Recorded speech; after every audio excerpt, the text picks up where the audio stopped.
మకర రాశి వారికి ఆదాయం 2, వ్యయము 8. మకర రాశి వారికి 2 గౌరవము, 6 అగౌరవము. గురువు 6వ స్థానంలో సంచరిస్తున్నాడు. 1/2026 నుండి గురువు 6వ స్థానం నుంచి 7వ స్థానానికి మారుతాడు. శని 3వ స్థానంలో సంచరిస్తున్నాడు.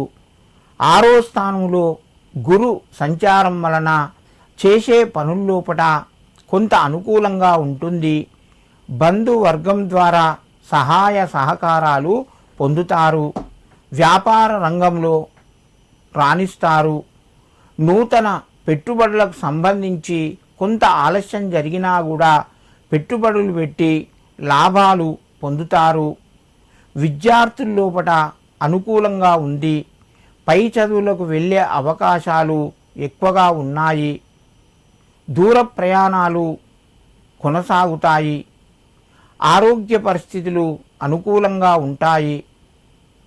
వివాహాది శుభ కార్యక్రమాలకు సంబంధించి, సంతానానికి సంబంధించి ఫలితాల లోపట కొంత ఆనందం కలిగించే విషయాలు వింటారు.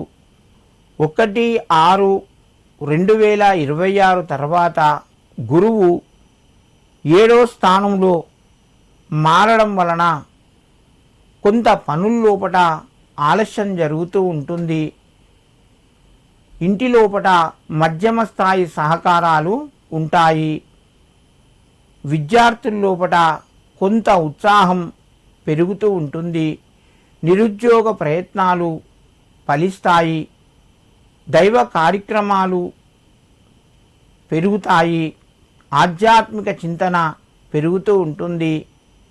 దైవ కార్యక్రమం లోపట పాల్గొంటారు. సంఘం పట్ల బాధ్యతగా ఉంటారు. మకర రాశి వారు గురువుకు సంబంధించినటువంటి దానాలు చేసుకోవడం వలన మీకు కొంత అనుకూలంగా ఉంటుంది.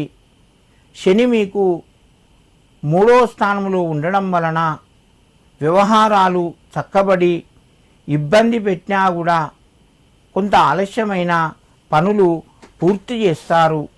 మకర రాశి వారు గురువుకు సంబంధించినటువంటి ధ్యానం చేసుకోవడం, తర్వాత గురువు బృహస్పతికి సంబంధించిన శాంతి కార్యక్రమాలు నిర్వహించుకోవడం వలన శుభ ఫలితాలు పొందుతారు.